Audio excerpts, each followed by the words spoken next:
Baik, Assalamualaikum warahmatullahi wabarakatuh. Perkenalkan, nama saya Duyung Tainun.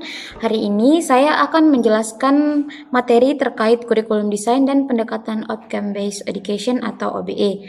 Nah, materi ini penting karena kurikulum merupakan dasar dalam proses pendidikan, sedangkan OBE menjadi salah satu pendekatan yang banyak digunakan untuk memastikan peserta didik mencapai kompetensi yang diharapkan. Nah, sebelum itu, mari kita mulai dengan pengertian kurikulum terlebih dahulu.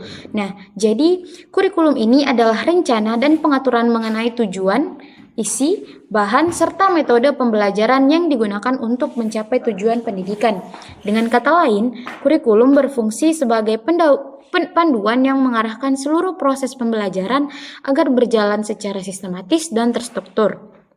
Nah, menurut Ornstein dan Hankins, kurikulum dapat dipahami sebagai suatu rencana pembelajaran yang disusun secara terorganisasi untuk membantu peserta didik mencapai tujuan belajar tertentu. Jadi, tanpa kurikulum yang baik, proses pembelajaran akan sulit mencapai hasil yang diinginkan. Nah, selanjutnya ada definisi kurikulum desain. Perancangan kurikulum merupakan proses menyusun dan mengembangkan kurikulum agar tujuan pendidikan dapat tercapai secara efektif. Ada beberapa langkah utama dalam kurikulum desain. Yang pertama itu menentukan tujuan pendidikan yang spesifik. Yang kedua, memilih konten atau materi yang relevan dengan tujuan tersebut. Yang ketiga, menentukan metode pembelajaran dan strategi evaluasi yang tepat, dan yang keempat, menyusun urutan untuk pembelajaran secara logis sehingga peserta didik dapat belajar secara bertahap. Nah, selanjutnya ada model-model kurikulum desain. Terdapat beberapa model dalam perencanaan kurikulum. Yang pertama itu ada subject centered curriculum.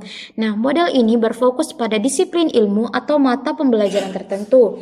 Kelebihannya adalah memberikan pemahaman akademik yang mendalam, tetapi kadang kurang memberikan pengalaman praktik.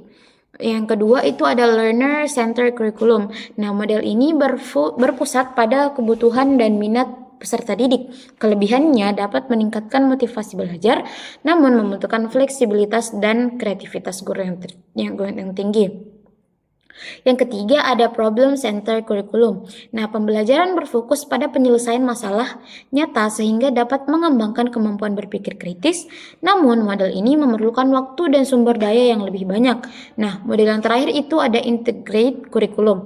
Model ini menggabungkan berbagai disiplin ilmu dalam suatu tema pembelajaran. Kelebihannya itu peserta didik dapat memilih hubungan antar bidang ilmu meskipun membutuhkan koordinasi yang baik antar guru. Nah, sebenarnya apa sih sebenarnya itu OBE atau Outcome Based Education? Nah, OBE ini sebenarnya adalah pendekatan pendidikan yang menekankan hasil belajar yang jelas, spesifik, dan dapat diukur. Fokus utama OBE bukan hanya pada apa yang diajarkan guru, tetapi pada apa yang mampu dilakukan peserta didik setelah proses pembelajaran selesai. Menurut William Spady, OBE dirancang agar semua peserta didik benar-benar belajar dalam dan mencapai kompetensi yang telah ditetapkan. Dengan demikian, keberhasilan pembelajaran diukur berdasarkan capaian hasil belajar, bukan hanya berdasarkan prosesnya. Selanjutnya ada karakteristik utama OBE. Nah, yang pertama itu fokus pada hasilnya. Semua aktivitas pembelajaran diarahkan untuk mencapai learner outcomes atau capaian belajar. Yang kedua, hasil yang terukur. Jadi kompetensi ini dirumuskan secara jelas sehingga dapat dinilai dan diukur. Yang ketiga itu fleksibilitas proses. Nah, metode pembelajaran ini menggunakan waktu yang disesuaikan dengan kebutuhan peserta didik. Selanjutnya ada evaluasi berkelanjutan. Nah, ini penilaiannya dilakukan secara terus-menerus selama proses pembelajaran berlangsung.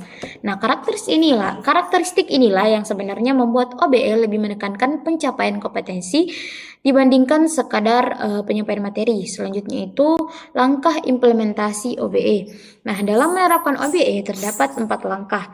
Yang pertama itu define outcomes, yaitu menentukan capaian pembelajaran. Yang kedua, align curriculum, yaitu menyelaraskan materi, kegiatan pembelajaran, dan asesmen dengan capaian. Yang ketiga, flexible teaching, yaitu menggunakan metode pembelajaran yang fleksibel dan sesuai kebutuhan peserta didik. Dan yang terakhir itu assess and revise, yaitu melakukan penilaian hasil belajar dan melakukan perbaikan jika diperlukan. Selanjutnya ada hubungan kurikulum desain dan OBE. Nah, kurikulum desain dan OBE memiliki hubungan yang sangat erat. Kurikulum desain berfungsi sebagai kerangka yang menentukan apa yang akan diajarkan dan bagaimana proses pembelajaran dilakukan. Sedangkan OBE berfungsi sebagai tujuan atau target kompetensi yang harus dicapai peserta didik. Dengan kata lain, kurikulum desain menyediakan jalannya sementara OBE menentukan tujuan akhirnya. Nah, ketika keduanya diterapkan secara bersamaan, pembelajaran menjadi lebih terarah, relevan, dan sesuai dengan kebutuhan dunia nyata. Yang selanjutnya itu praktik rekomendasi. Nah, beberapa rekomendasi bagi pengembangan kurikulum itu yang pertama adalah merumuskan learning outcomes yang singkat, jelas, dan terstruktur menggunakan kata kerja yang menunjukkan tindakan. Yang kedua, memilih model kurikulum yang sesuai dengan tujuan pembelajaran. Yang ketiga, menggunakan asesmen autentik seperti proyek, portofolio, dan observasi kinerja. Dan yang terakhir itu, memanfaatkan data hasil penilaian untuk memperbaiki materi maupun metode pembelajaran secara berkelanjutan. Nah, dengan langkah ini, kualitas kurikulum akan terus meningkat. Nah, yang dapat disimpulkan dalam pembelajaran OBE, kurikulum desain adalah proses penyusunan peta tersebut. Nah, sedangkan OBE ini adalah tujuan akhir yang ingin dicapai. Oleh karena itu, pendekatan OBE ini sebaiknya diintegrasikan sejak tahap perencanaan kurikulum agar hasil belajar dapat diukur secara jelas dan sesuai dengan kebutuhan peserta didik. Nah, kita juga dapat memulai penerapan OBE dari satu mata kuliah terlebih dahulu sebagai proyek percontohan, kemudian mengembangkannya ke skala yang lebih luas. Nah, itulah tadi presentasi dari outcome based learning education. Wassalamualaikum warahmatullahi wabarakatuh.